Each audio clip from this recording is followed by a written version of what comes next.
without sharing the screen.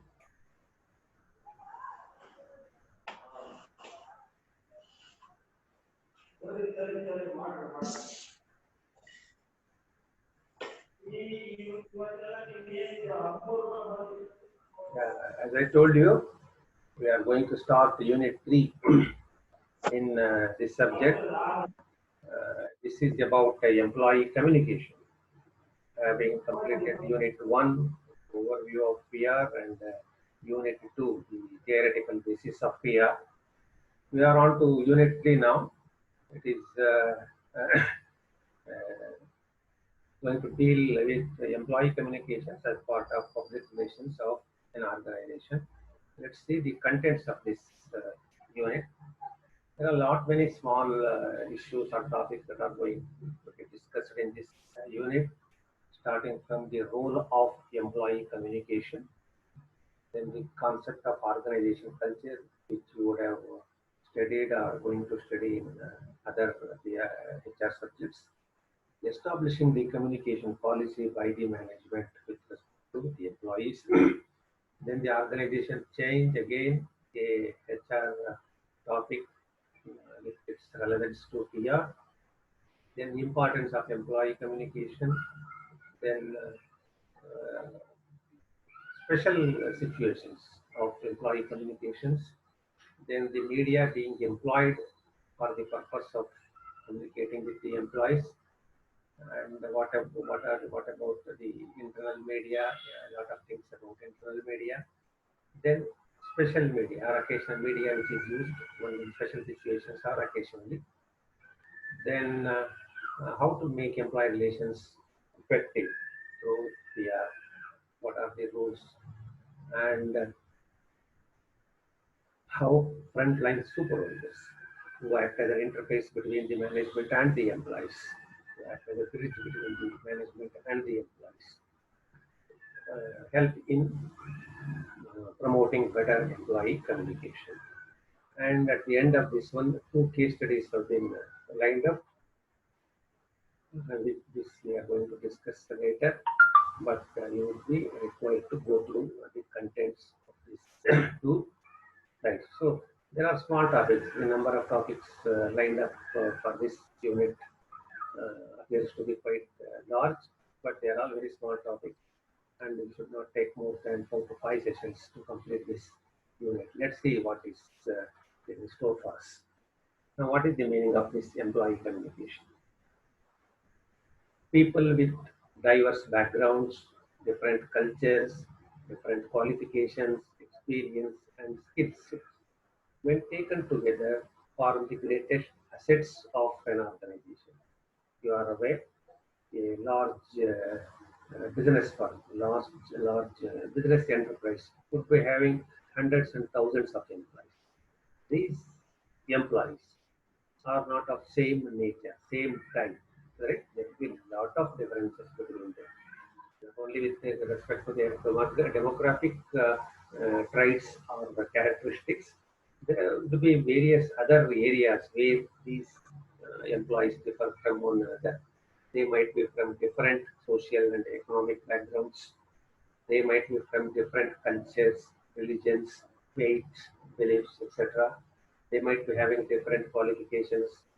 Some might be having technical qualifications, others might be having managerial qualifications, others might be having research-oriented qualifications, etc., etc. They might be having different experiences, not only with regard to the years of experience, but also with the nature of experience. Some people might have worked in different companies, different organizations, different businesses, different geographies, different types of managements. Uh, some might have worked in government, some might have worked in private, some might have worked in cooperative. So they might be having different work experience, and definitely they will be having their unique skill sets. Right? All the thousands employees might not be having the same skill. One might be good in one, and might not be good in that, but he might be good in some other thing. So there might be a lot of variations. And people with all these variations, all these multiple, right, multifaceted differences, right, variations, actually they form the greatest assets of an organization. That is why we call them human resources. They are the resources, they are the assets. The force that holds them together is known as employee communication. So you have 1,000 employees, they are all different from one another, each one is unique, each one is different from one another. Then is there something that binds them together? Is there something that holds them together and in one line or one tie or something like that? Is there something, some power, some force that holds them together, irrespective of their differences with respect to various things, as we saw in the first sentence? Yes, in organizations, in professionally managed organization, there still seems to be such a force existing, and that force is called employee communication. The employee communication is considered as a force, right? Is a mechanism, is a tool, right? That holds together thousands of employees of the organization. There might be some lacks, especially in some MNCs, even in IT areas. The number of employees is lakhs, spread across continents, spread across countries, from different backgrounds, different cultures, different religions, different qualifications, different experience, different languages, right? But is there one thing that brings all of them on a common denominator? Right? When this force is unleashed, this force is executed, then all of them would be hearing the same thing, would be following the same thing, right? Would be knowing the same thing, right? When the organization or the management or the HR department sends a circular that their dearness allowance is going to be increased with effect from 1st May by 10%. So all the employees are to post this on its website. Then all the 1.5 lakh employees of this organization across the globe would be instantly knowing that from 1st May they would be receiving 5% extra dearness allowance. So one common understanding, one common uniform understanding is there at that moment, as soon as that communication is sent out by the corporate office or the head office of the organization. So at that particular moment, when all these employees see their communication received from their corporate office or head office, all of them would be knowing, irrespective of their backgrounds, irrespective of the differences that exist between them, all of them would be having one thing in common, that is dearness allowance, 5% increase effective from 1st May. So this is the power of employee communication. So notwithstanding the differences among us themselves, there is always a force in the organization that holds them together, and that is employee communication. Now, from the perspective of the management, from the perspective of the organization, this is a very powerful force which the managements should employ, should utilize to bind together, to hold together the employees, irrespective of the differences. So management should be conscious of the significance or the potential or the power of this force. And that means to say that they should use this force very, very cautious, right? Very, very promptly. Only then they can make the best use of this force to hold together the employees and in that sense hold together the organization. So that is the beauty of employee communication. It is a strong force with a lot of potential to unite, to hold together, to assimilate the employees on a common platform, on a common denominator, despite the various differences. That is what we need to understand the meaning of the employee communication. So 10 students have now reported. Number is 10. Let me just look at the list. The students: Anugna, Danya, Pooja Gowda, Pooja Hetsi, Rachana, Suprada, who else? And Kavya, right? Hello, are you able to hear me? Chaitra, right? Yes, sir. Kavya. Yeah, Chaitra. Okay. So 10 are there, now fine.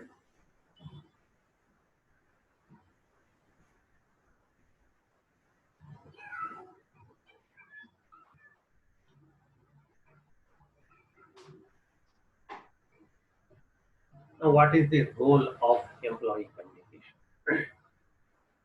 Some four different roles are there. What does this employee communication really do? What does this communication to the employees by the management does? What role or what roles communication plays in an organization? One needs to start up anything, anything, any message, anything will have to go through this communication. The organization must have hired an employee. He is going to report for the duties, and you cannot ask him to think of his role by himself and start working. Think of a position, think of the place, think of the job, think of the nature of the work all by himself, and let them start work. You cannot expect, as manager, you cannot expect the employees to think of these things all by himself, then start working. Then that will not serve any purpose. You have hired him for a specific purpose, specific job, specific position in a specific department or a function, and you expect him to do certain things, or you expect him to assist a senior manager in certain things. This means that you have to communicate, right? So to start off the employee's career, employee's job in an organization, communication is important. This means to say the employee communication plays a very important role right from the start of an employee's career. From day one till he leaves the organization, either on resignation or on superannuation, or the remaining 30, 35 years, or whatever, even if it is 5 years, or 3 years, or 3 months. From day one, from the moment he steps in to report for his job, you will have to keep sending him the communication code. Probably you must have seen your seniors receiving the offer letter, receiving the joining letter, receiving the documents to be produced at the time of joining, the reports or the documents or the testimonials or certificates, etc., etc. They have to produce, and to whom they have to report, at what time they have to report, to which office they have to report, right? All these things. So everything, right from the start of the employee's career in an organization starts with employee communication. Without the management communicating to the employee will not be the freshly recruited employee will not be able to do anything because he does not know anything about the organization which has hired him. He does not know about his duties and responsibilities. He does not know about the facilities, rules, regulations, procedures of the organization. He does not know about the nature of his job or the function or the reporting system to whom he has to report or to who are all reporting to him. He does not know anything about it. Everything will have to be communicated. So the role of the employee probably will be able to, employee communication probably will be able to realize. It starts with the commencement of the job of an employee. From the day he reports for the job or joins the job. From there on, throughout his stint in this organization, he keeps on receiving communications from the management, from his higher ups, right? Regarding various things associated with his job. Now, second role that employee communication plays is on the job working conditions. Okay, you have hired him, you have given him sufficient communication to report for the day one about the place, nature, work, rights, duties, facilities, etc. etc. Now he is on the job. Now, how he has to continue? Because every day the dynamics of the organization, dynamics of the work, dynamics of the functions, responsibilities keep changing, right? Managements may expect different things from the employees at different points of time, depending upon the situation, depending upon its requirements. So whenever such changes are there, whenever such changes are there in the working conditions, whenever there are changes in the service conditions, etc., these will have to be communicated with you. You cannot expect the employees to assume himself and do work. That will be a disaster. It will lead to a lot of chaos a lack of coordination or confusion among the employees. So you will have to tell him, this is job, these are the changes, this is your new responsibility, this is your new section, this is your new team members, this is the new project you are going to handle, this is the deadline, this is the budget, this is the work. Everything you will have to keep on informing to him, right? Probably as you go up in the organization hierarchy with experience, probably you'll be able to understand based on the previous record. But if you are a newly recruited employee, or if you are posted to a new job, new position, a new place, you will have to keep communicating. You will have to keep telling him. You cannot expect him to learn all by himself and then do. That will be a loss of time, loss of resources, and probably will not be able to meet certain deadlines. So inform him, tell him what is expected of him in that particular job or in that particular working space, what are the things available to him, what are the things he is required to do, everything you have to keep on telling him. Then third is the role of employee communication in rewards and recognition. This is also required to be communicated to the employee. You have been communicating to him about his duties, responsibilities, reporting systems, targets, right? All those things. Fine, that is one thing. Second, you will also have to inform him that these are the rewards available to him for good performance. These are the recognitions available to him for good performance. That will, in a way, not only informs him but also motivates him to do better work, to exceed his previous work, to reach the standard of quality, standard of excellence set for himself by the management. Unless you tell him that this is what you are going to get if you exceed your target, if you do this performance, he will not be knowing at all whether I have to do more and whether I am going to be rewarded more or not. Right? He will not be able to know at all. Then that he will be in a dark and he will not be able to manage his manage the discharge of his duties or his performance effectively. But if you tell him that you are required to do this, but if you exceed this by 10%, this is what avoids this reward avoids, this is the recognition you are going to get this. Yeah, we are back.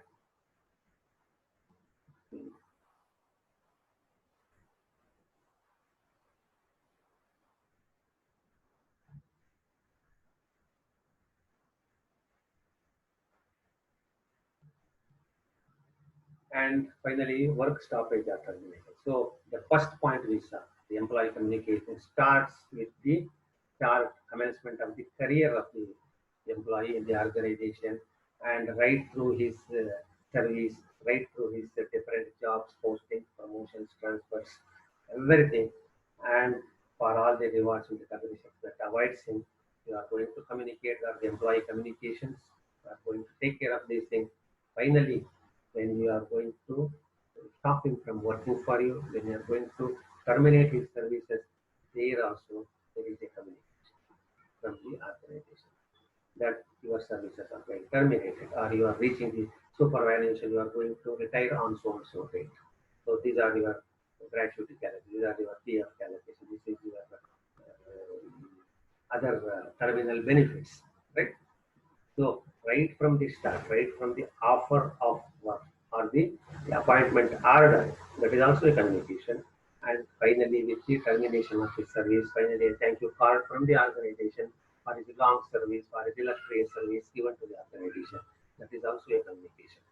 So employee communication plays a big role right through the career service of an employee in an organization, right from the start till the end of his service in the organization, and in between through all the various developments, right? Changes, improvements, modifications, revisions, right? Transfers, promotions, punishments, rewards.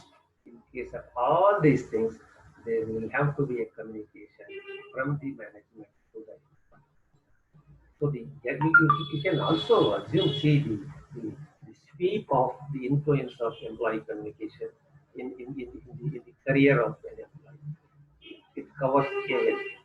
It covers everything that the employee hears from the organization or the organization wants him to hear and follow. So everything relates to the communication. Unless you communicate, you cannot expect anything from the other party. Here there is everything. So that should give you an idea about the role of employee communication in the in the organization, in the career or the service term of the employee. While following these things, hello,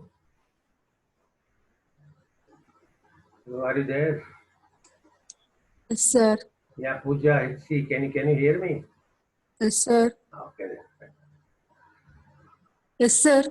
Fine. Okay, keep following this. If you go to the next thing, the concept of organization culture. I think this has been discussed. You might be having a separate subject, I think, about organization culture. What is organization culture?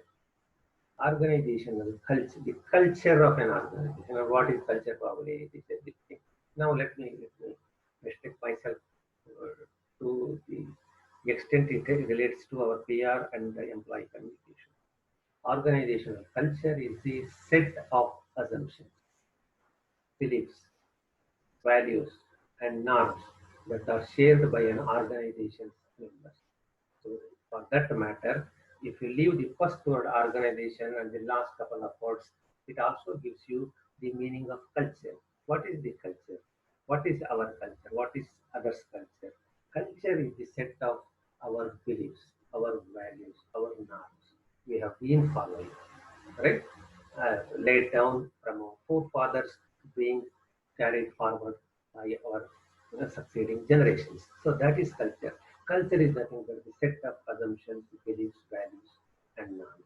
Now, in an organizational context, just like an individual, just like a family is said to have or known to have its own culture or his or her own culture, even organizations are found to have their own culture. Even organizations, though they are inanimate things, though they are non-living things, are found to have their own culture. Now, what is this organization culture? It is the set of the organization's assumptions, organization's practices, organization's beliefs, organization's values, and the norms that are shared by all the members of the organization. For example, if you go to a bank, you will say, what is this culture? What is the culture of this organization? You will go to another bank or another institution, you will find the way that organization is conducting its business, right? The members, the way the employees or the management people are behaving, are conducting themselves, conducting their business, conducting their dealing with the external stakeholders or external members of the outside world. All these collectively form the culture of that. You can make out when you think of, say, when you think of yeah, an organization. For example, even in Shimoga, there are certain organizations, certain business firms which are 50 years old, which are 75 years old. There are organizations which have come afresh in the last 5 to 10 years. You can make out their culture, right? What is the way they receive the customers, the way they treat their employees, the way they do their business, right? You can make out the difference between the culture of two organizations, just like you can make out the difference between the culture of two even individuals which you come across on road. Similarly, you can find out or you can make out the difference in the culture. So each organization is said to have its own procedures, its own beliefs, its own value systems. Some organizations are there, some business organizations are which are profit motive, which are very exploitative, which have least concern for the customers, least concern for the employees. Their motto is to make the most out of everybody's difficulties. That is the culture. But there are organizations, besides being profit motive, or in addition to being profit motive, they are very outwardly looking. They are very receptive, right? People enjoy going to them, talking to the employees, doing business with them again and again. Right? Probably you introspect, probably you recall your own experiences. You feel like going to a shop repeatedly. though that product is available in another shop, you don't like to go to that shop, you would like to go to this shop. Why? What draws you to that organization and what repels you from the other organization, the previous organization? That the difference is the culture of those two organizations, right? When we find that the culture of an organization is in sync with our culture, our expectations, we tend to go to that organization. This means the each business organization, business firm is said to have its own culture, its own beliefs, its own value system, its own way of doing the things, its own way of dealing with the people, its own way of conducting its business. Right? And what is important is this value, this belief, this norm is shared by all the members of the other. Just like a family is said to have its own culture, which is shared by all the members of the family. Similarly, an organization is said to have its own values and beliefs, which are stated to be shared by all the members of the organization. For example, I give the example of these auto drivers. Whichever city in India you go, auto drivers are like this. You have that picture. They are like this everywhere, whether it is in Tamil Nadu, whether it is in Karnataka, whether it is in Shimoga, or it is in Bangalore. Or, no, I am not deriding anybody, but they have this culture. You can easily make out. That is the way they deal with it. So this is the culture of auto drivers. We can see. And you go to any other shop, or any other particular shop, the way they behave is so distinct from the way similar businesses, similar firms behave in other places, or in the same place in other contexts. So each organization is going to have its own values, which are shared by all the members of the organization. All of them behave like this. The counter sales person in the first counter talks rudely, and the third and fourth, fifth counter also talks rudely. If you go to a bank, the first clerk speaks like this, or the fourth clerk plays this. Or if you go to a private organization, cooperative or the society, the first fellow receives you with smile, and the last fellow receives you with a smile. All of them would be having the same culture. This is the norm. This is the practice. This is what is seen in the context of organization culture. So let's be very clear about this, because this has got some relevance to the employee communication, and in the larger extent, the public relations with internal stakeholders. So organization culture is the set of assumptions, beliefs, values, norms that are shared by organization's members. It is not the value of the promoter. It is not the value of the managing director or chief executive. It is the value shared by all from the top to the bottom. While executing your internship program, probably you have heard of the McKinsey 7S model. There was one S called shared values, right? It was at the center of all the entire diagram. That shared value is nothing but the cultural value of the organization, which is believed, which is a belief, which is a value, which is a belief of the organization shared across the organization, not confined to one particular level or section or set of people working in the organization. Everybody whom you meet in that organization behave like that. You have seen the commercials of certain airlines, right? Right from the air hostess or stewardess or the pilot to the ground staff to the baggage clearance or the security clearance, everybody of from say SpiceJet or from Indigo or Indian Airlines, they give the same impression. Everywhere, same impression. If you go to a public sector undertaking, everybody will be like that. If you go to a private company, everybody will be like this. Everybody will be the same. If you go to a jewelry shop in branded jewelry shop in Shimoga, probably right from the security person who opens the door for you, the counter salespeople or the cashier or the manager or the boy who brings you water or cool drinks, everybody will be behaving like this. This is the culture. This is exactly the culture shared by the top manager to the last security person who passed the roof. Okay, so that's what is organization culture. Okay, I have got 7 minutes 38 seconds now. Let me see. Then establishing communication policy. So when we know the role of the employee communication, when we know the importance of the communication in setting an agenda or a culture or a value for the all the employees of the organization, it is necessary to have a strong and effective communication policy. And having this communication policy is not easy. Following this communication policy is not easy. And more importantly, establishing or designing a communication policy is again not that easy. It is a lengthy process as found out by this. See these sequential steps, the logical steps required to be taken by the organization to establish its communication policy.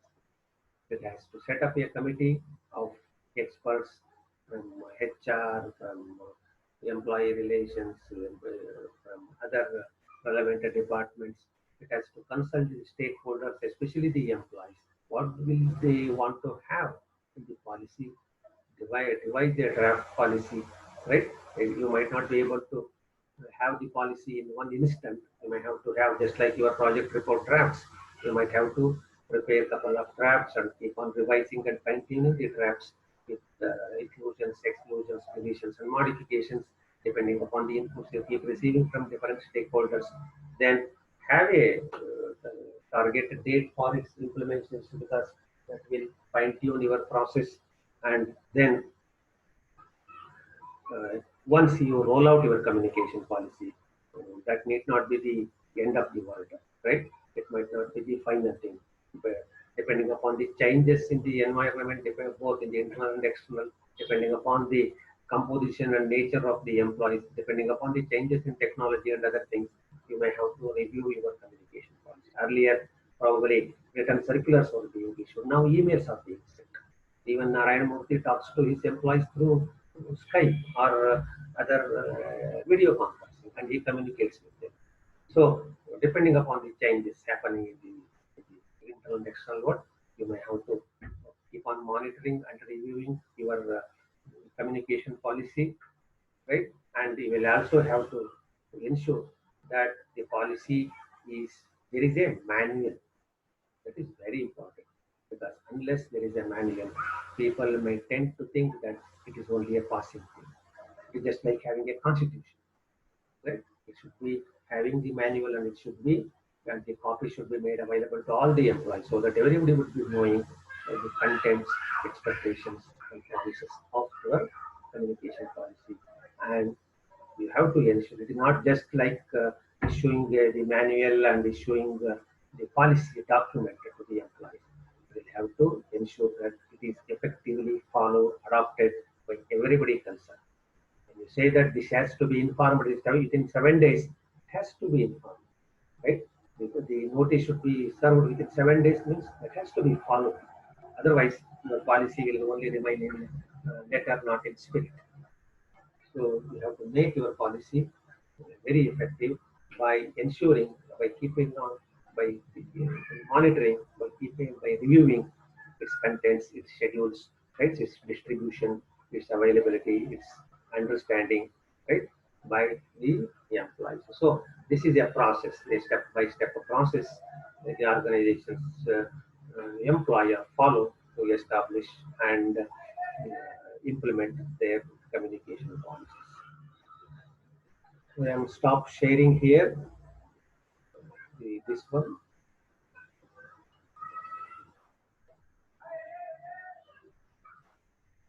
Yeah,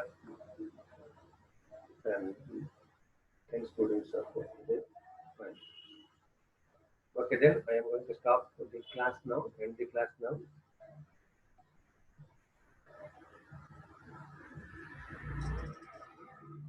Okay, okay, thank you all. Take care. Keep attending this class. Thank you. Thank you. Thank you. Yeah. Thank you, sir. Thank you all.